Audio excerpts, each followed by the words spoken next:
बहुत समय पहले की बात है। एक बहुत ही सुंदर वन था जिसमें गुनगुनी चिड़िया अपने दो बेटों के साथ रहती थी।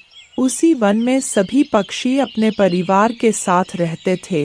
उन्हीं पक्षी के बीच एक कौआ और कोवी रहते थे जो बहुत ही दुष्ट थे। गुनगुनी चिड़िया के दो बेटे थे। एक का नाम था लालू और दूसरे का नाम पीयू था। लालू बहुत ही समझदार था और वह मम्मा का हर एक बात मानता था, और पीयू बहुत ही शरारती था जो अपनी मम्मा का एक भी बात नहीं मानता था। सुनो बच्चों, आज आप दोनों हमारे साथ चलें। आज हमें दूर वन में फल लेने जाना है। मैं नहीं जाऊंगा मम्मा, क्योंकि मुझे अपना होमवर्क पूरा करने अपने दोस्त के घर जाना है। तुम दिन पर दिन बहुत आलसी होते जा रहे हो। जब मैं तुमसे कोई काम करने के लिए कहती हूँ तो तुम नाटक करके कोई न कोई बहाना बना लेते हो। पीयू भाई, अब मम्मा को परेशान मत करें। जो काम करने के लिए मम्मा कह रही हैं, उसे मान लीजिए और हमारे साथ फल लेने चलें। तू चुप कर जा, तू अपने आप को बड़ा ही समझदार समझता है। मेरा यह बेटा बहुत समझदार है। यही तो एक है जो मेरा कहा हुआ हर एक बात मानता है। बहुत ही प्यारा है मेरा लालू बेटा। हाँ हाँ, कर लीजिए इसकी तारीफ। आप तो मुझसे प्यार ही नहीं करती हैं। जब देखो मेरा प्यारा लालू बेटा कहती रहती हैं। ऐसा लगता है कि मैं आपका बेटा हूँ ही नहीं। इतना कहकर पीयू गुस्सा होकर जंगल में घूमने चला जाता है। गुनगुनी चिड़िया अपने लालू बेटा को लेकर फल लेने चली जाती है। एकदम ठीक किया तुमने जो अपने मम्मा के साथ फल लेने नहीं गए। यहाँ आओ, मैं तुम्हें कैरम बोर्ड देता हूँ। तुम मेरे बेटे मग्गू के साथ बैठकर कैरम बोर्ड खेलो। कालू अंकल और नैना आंटी, आप दोनों बहुत अच्छे हैं। मेरी मम्मा बहुत गंदी हैं। वो मुझे पूरा दिन डांटती रहती हैं और सिर्फ उस लालू के बच्चे को ही पूरा दिन प्यार करती हैं। गुनगुनी चिड़िया के पड़ोसी नैना और कालू कौवा हमेशा चिड़िया के बेटे को गलत रास्ते दिखाते। वह दोनों चिड़िया के बेटे को हमेशा गलत गलत बात सिखाते।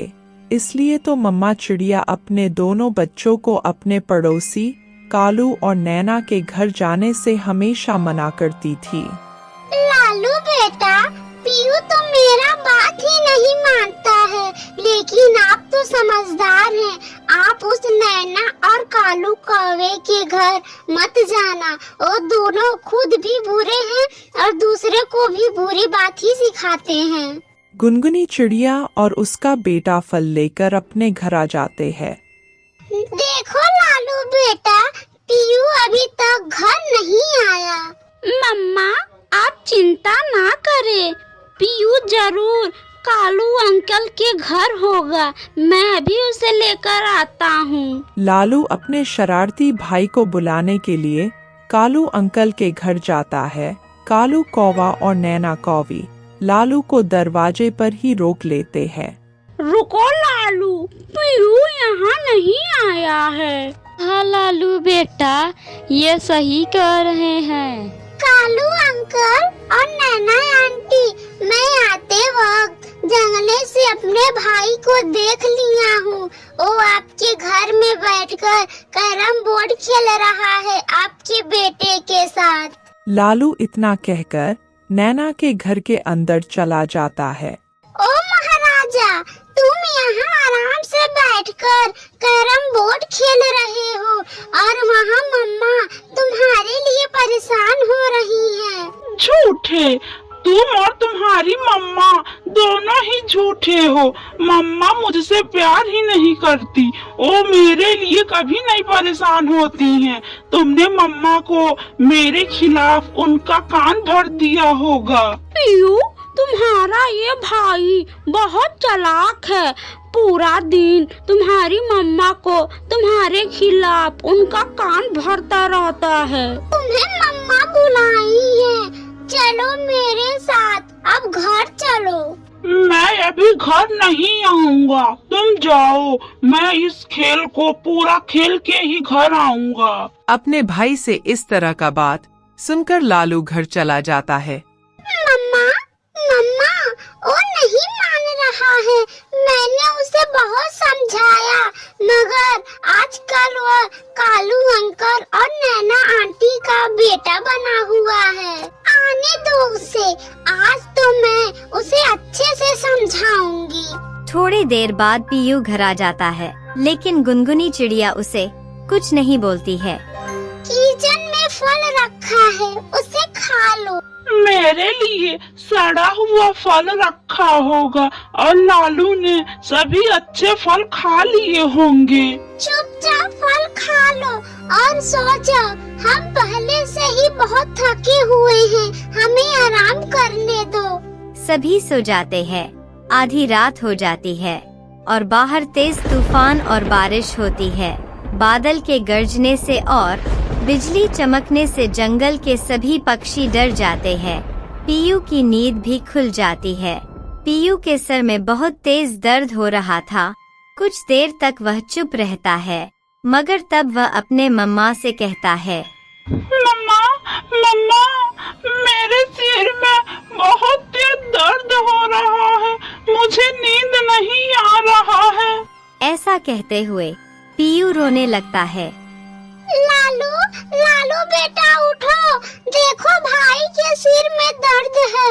मेज पर जो बॉक्स रखा हुआ है, उसमें सिर का दवा है क्या? लालू उठता है और मेज पर रखे बॉक्स को खोलता है। नहीं मम्मा, सिर दर्द का दवा नहीं है इस बॉक्स में।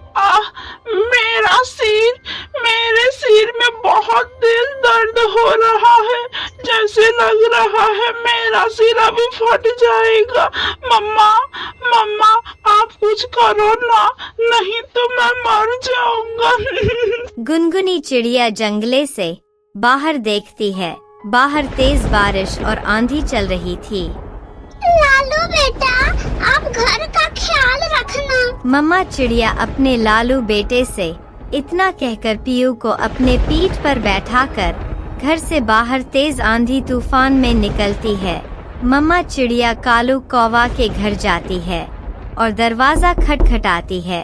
कालू कौवा और उसकी पत्नी सो रहे थे। दरवाजे खटखटाने की आवाज सुनकर वो जाग जाते हैं और अपने घर से बाहर आते हैं।